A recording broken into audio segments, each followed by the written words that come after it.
the dream, you are falling, lost in the listening distance, as dark locks in.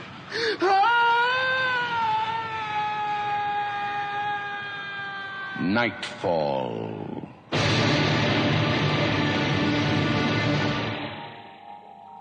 Good evening.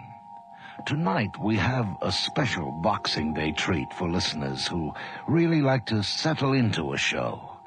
It's a kind of a box lunch based on the Victorian short story by Sir Walter Besant and James Rice and dramatized for this series by P. Norman Cherry. The play is called The Appetite of a Select.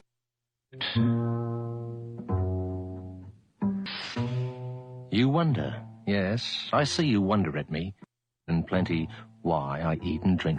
Let me tell you about it. Let me tell you how I disagreed with something that ate me.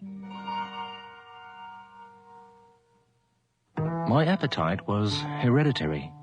One of the few things I can remember of my mother was a constant complaint that my father used to eat her out of house and home. It was the same when I became a strolling player, wandering the provinces with a down-at-heels troupe of actors. We were poor as church mice, but it was share and share alike, and they said I ate for four. For all my hearty feeding, I was slim and played Romeo very badly. Sweet, good night. Good night. This bud of love, by summer's brightening breath, may prove a beauteous flower when next we meet. Good night, good night. As sweet repose and rest come to thy heart as that within my breast. Oh, wilt thou leave me so unsatisfied? What satisfaction canst thou have tonight? The exchange of thy love's faithful vow for mine.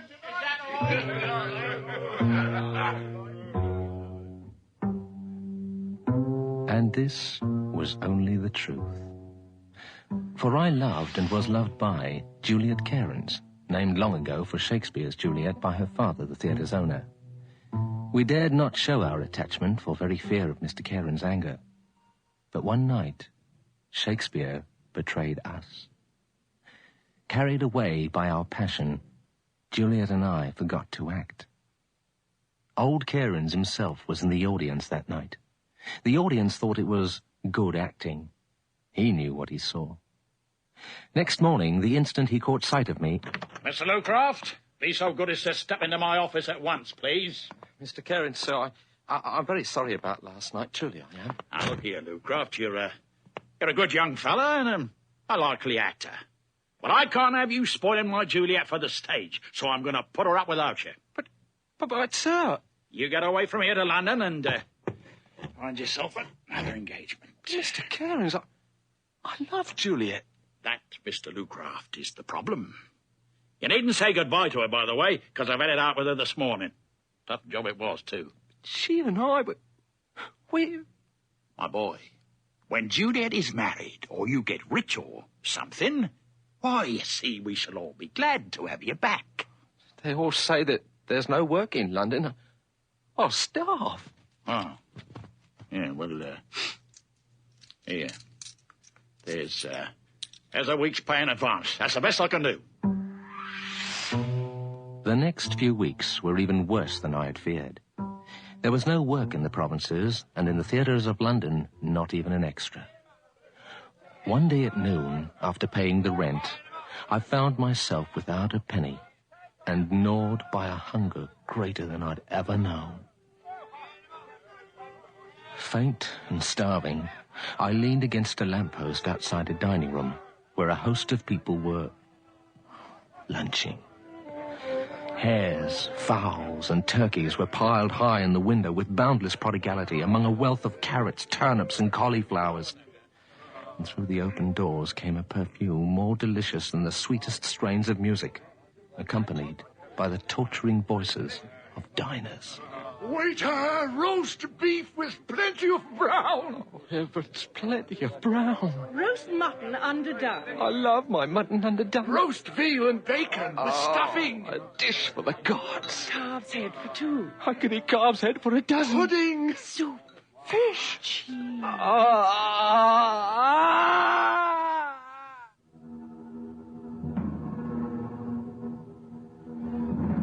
At that moment, as I was nearly fainting, there came down the street a monstrous old man, bearing before him like the Lord Mayor, a gross and swollen abdomen, walking very slowly as if the exertion might kill him, and leaning upon a thick cane. He had white hair, white whiskers, and a purple face. Indeed, he might have resembled St. Nicholas, except for his eyes, flushed with red veins that gave him a wolfish expression. Young man, you look ill. Have you been drinking? No, sir. I'm only hungry. Oh, So hungry. here's a pretty fellow for you. Hungry? The most enviable position a man can be in, and he dares to complain at his lot. Complain? What are the lower classes coming to next, I wonder? This London is a gigantic caravan, full of the most splendid things which it only wants an appetite to eat, and he's got that, and he laments. What is the use if you have no money? Is yours a small appetite as a rule, or is it a large one? Large. Huge. Born with it. It's very awkward just now. Young man, come with me now at once. But Don't sir... talk. That may interfere with the further growth of your appetite. Walk slowly and keep your mouth shut.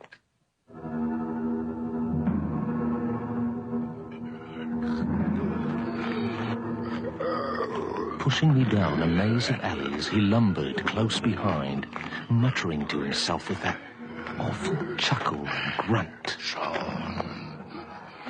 what a fine young fellow it is. What room for the development of the alderman's arts. What a backbone for the support of a belly. Heavens, what a diner might be made of this boy if only he had money. Turning into a narrow hidden court, he bent with great difficulty to a little black portal. It seemed to blow into the keyhole with his mouth. What shoulders he has for a table, and what legs to put under it.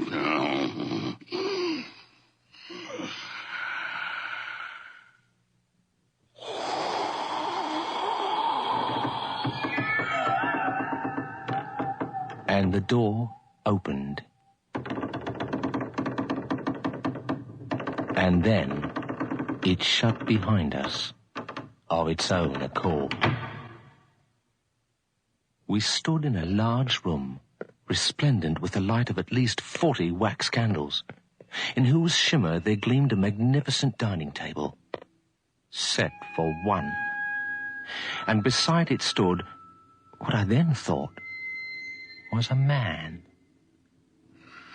Young sir, permit me to introduce my servant, Boldenage. My heart be delight to meet friend of master. You have a pretty tasty name, sir. To have a servant black as night and call him Snowball. Boldenage, what do you think of him?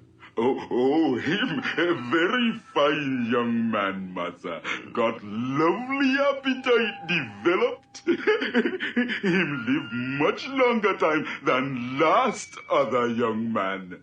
How much do you think he eat tonight? We will try him with a late luncheon first, Boldenage, and then pronounce on his performance. Young men do not always come up to their profession. What time master dine himself? I don't know. Perhaps not till 9 o'clock. Perhaps not then. Vanish, Boldenage, and serve!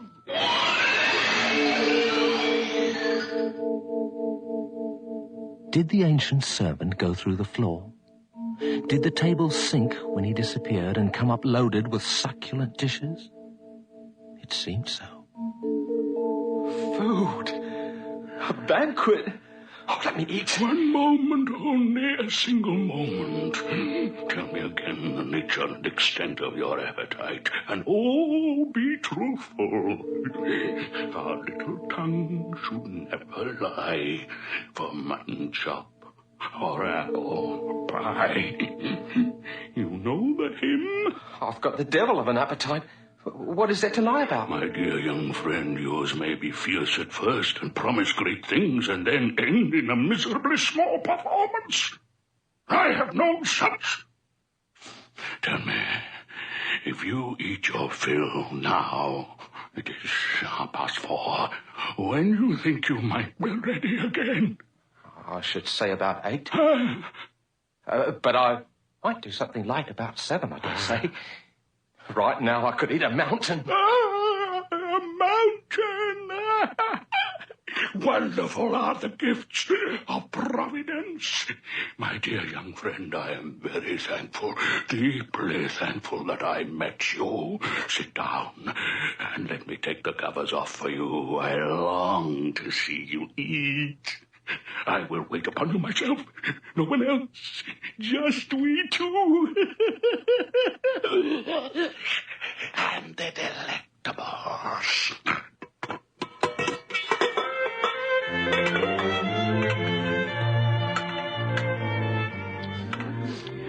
Lover's eggs. He has eaten all 6.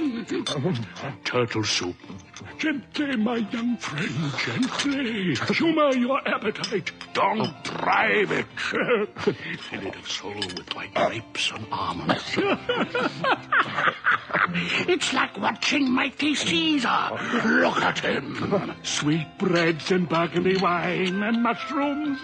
Smiles of the dear little innocent confiding calf. Cooperate with it, eh? Mauviettes en casse. Larks in baskets. Sweet rapturous singing larks. Toothsome cocky yelly larks. Eats them up. Bones and all. My dear sir, and take something. Here, for champagne, hock, and sauter. Have a dash, sherry. It's a made-up wine, eating the best of it. Come, a little champagne. I generally take drops here, sir, but if you please, a little fizz would be acceptable. Now, my dear lord, my palace of Troy. Curry chicken with salad, rice, and chestnuts. Stuffed quail. Nightfall brochette. It takes all 3. My Alexander, my Goliath of cats. Plenty of rice, my Napoleon. Here's more, much more. Now, apricot jelly and cabinet pudding. Cheese brie. Yes, sir. Turn on a port with the cheese, huh? Oh, King of Bashan. Now, last of all, strong black coffee and a teeny tiny glass of liquor.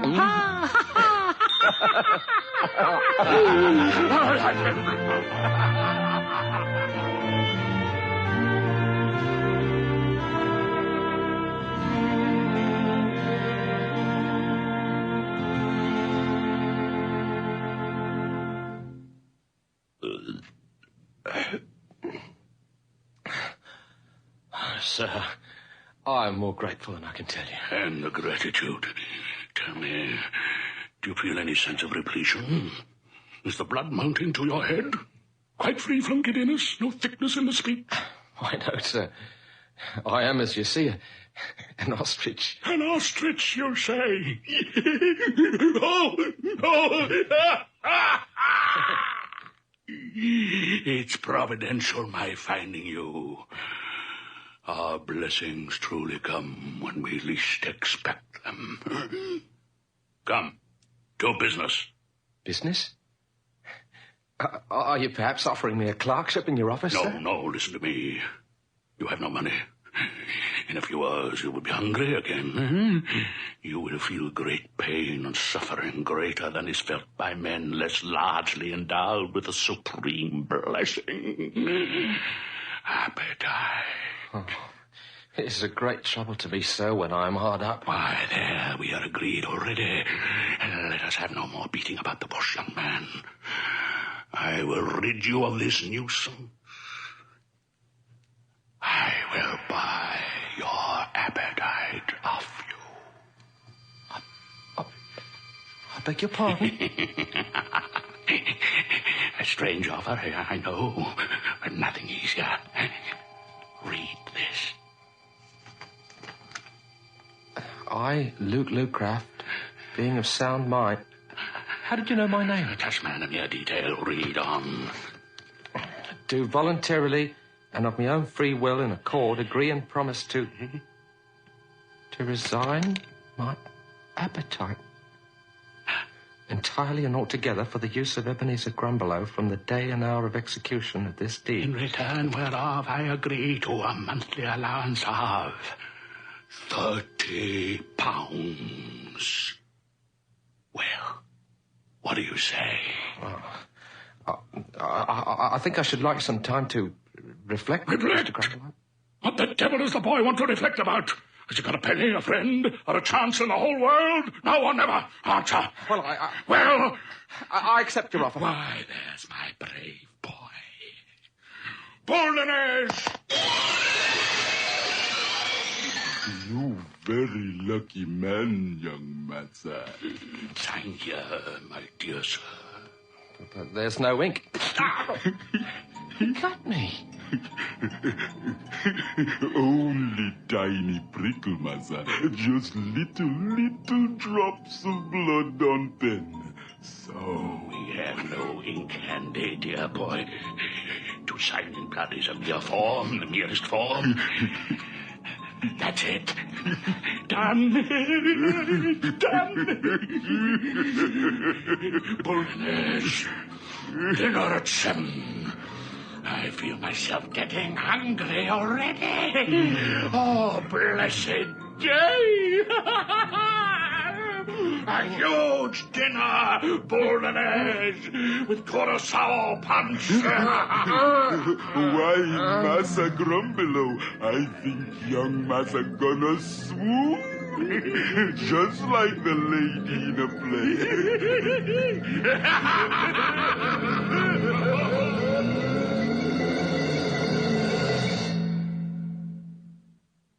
When I came to myself, I was home again, in my squalid little room. On the table lay a letter. Addressed to me? It was from a firm of solicitors, Crackett and Clarges, dated that evening at 5:30, half an hour after I signed the paper stating that they were empowered by a client whose name they never mentioned Give Mr. Lucraft the sum of £30 monthly to begin this present day. Payment will be made in person to Mr. Lucraft, who is requested to call at the firm's offices, 16 Lombard Street, at his earliest convenience. I stared at the letter with a mixture of stupefaction and horror. The monstrous feast, the bargain, were no dream then. And how had they got their instructions? The clock struck 7, and slowly, surely, a sensation began to grow in me. At first a sense of fullness, then repletion, and finally of choking, as if I were eating too much. By a kind of awful insight, I knew at once what was going on. The old man was taking his dinner, and taking more than was good for me. Soon, soon he began to drink too much as well. Oh, my God! I'm getting drunk and I haven't touched a drop. My head began to spin, Sugar sweetness, bite of lime and lemon, fumes of alcohol like steam from a volcano filled my throat. He was drinking, gulping the curacao punch. I would run to find him, tear up the agreement, but... His name? I've forgotten the old glutton's name. He's taken his name. Oh, my God, from my head.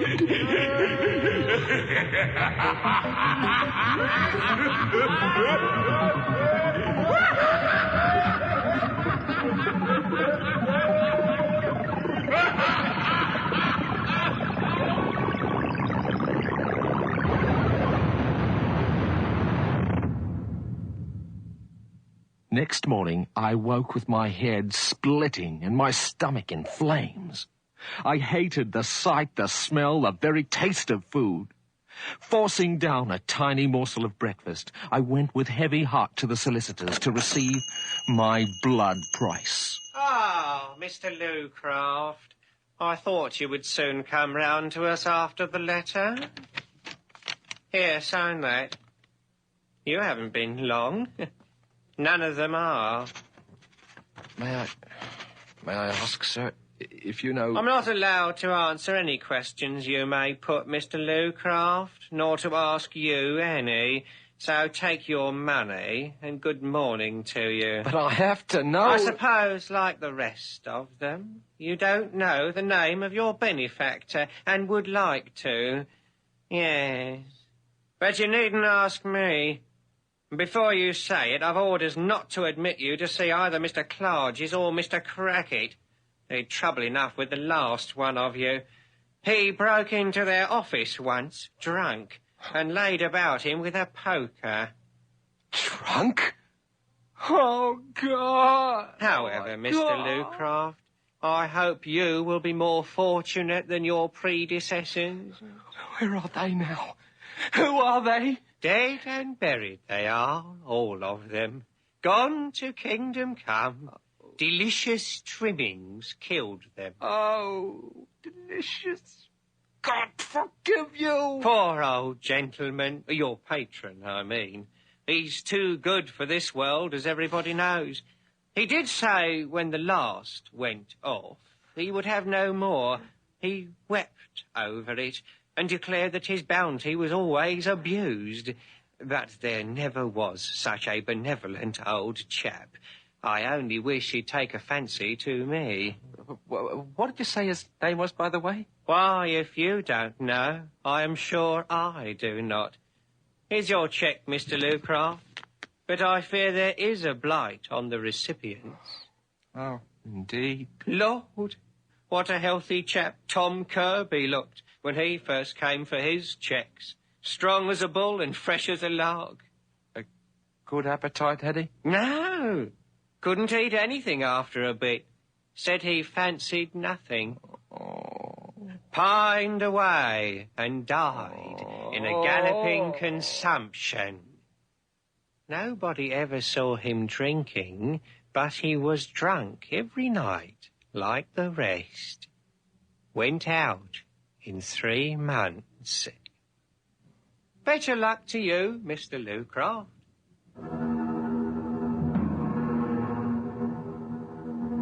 From that moment on, I lived in hell. Every day at 1:30, the grossness of his heavy feeding weighed me down. But at least at midday he drank. At night, it was pure horror. His dinner began at 7. At 8, I was gorged and choking. At 9, I was drunk. One morning, I woke up in a police cell with no idea how I'd got there. And on the next, I lost my lodgings. Mrs. Grogan, I Not swear an to you... hour after your week's up. Not if you was to pray on your knees shall you stay. Neighbours next door threatening the police, and me a quiet woman for 20 years. I detested food and drink, and I detested life. My bones protruded. My hands began to tremble like a drunkard's. Your cheque, Mr. Lucraft. Look here, sir, you know you're going it worse than poor Tom Kirby. What is the good of a fella's drinking himself to death?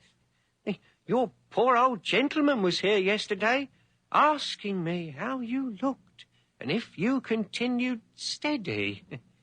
Pull up, old man, and knock it off. Asking how I looked. Oh, I'll wager he was. That hardened old voluptuary, that secret murderer, he must have noticed by the falling off of his splendid appetite that I was going down. And he was resolved to kill me off by drinking me to death. In my misery, I was determined to forestall him. I prepared to kill myself first.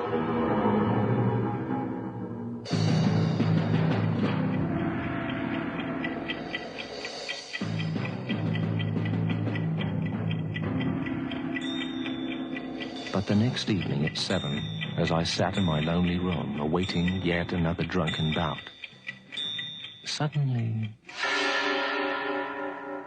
My God! What is it? I've never felt like this before. It's gone. Where is the choking feeling? Where's the drunkenness? It can't be.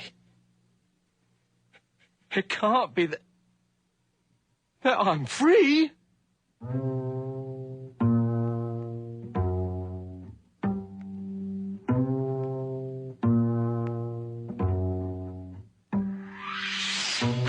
Where is he? Where's that damn clerk? Let me see him. Moderate your language, Mr. Lucraft. This is a solemn moment. It is my melancholy duty to inform you that your patron is dead. I knew it. I knew it. I've been a free man since last night. Look at me. I'm cold sober. On such a sad occasion, I should certainly hope so, Mr. Lucraft. I have the honour to present our senior partner, Mr. Crackit. Mr. Lucraft, my deepest sympathies. The poor old gentleman is gone at last. Apoplexy. I know. I didn't understand it at the time, but I felt him. I felt him depart last night. A most affecting sympathy. If you will examine this deed, Mr. Lucraft, you will find that Mr. Grumbelow is as generous to you in death as in life, sir. Grumbelow. That's the name. Grumbelow. Why generous? He has left you £500 in his will, Mr. Lucraft. Look. 500. What for? What is he up to now? An ungrateful turn of phrase, young man. Mr. Grumbelow's love for the poor and humble was a byword to all who knew him. He asked nothing but that you care for his aged servant, Mr. Boldenez here, and cherish him as if he were your own father. No. Why, Massa, Boldenez, very good servant. Cook a lovely dinner, make young Massa rich like Massa Grumbelow. I'd rather hire the devil. Mr. Lucraft! If Massa likes, that can be arranged.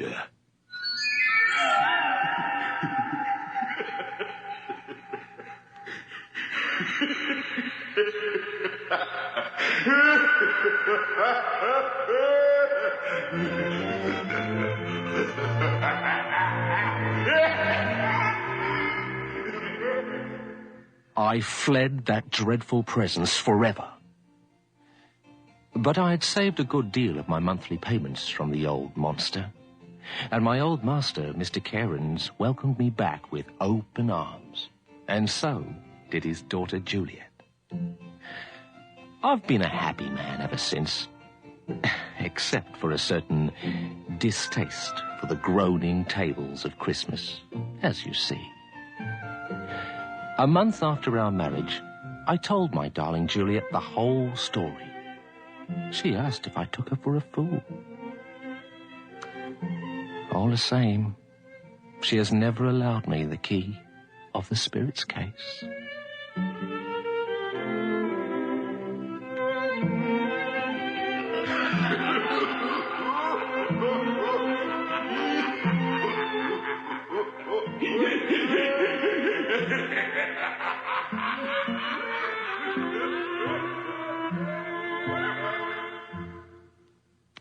You have just heard The Appetite of Mr. Lucraft, the short story by Sir Walter Besant and James Rice, adapted and dramatized for radio by P. Norman Cherry.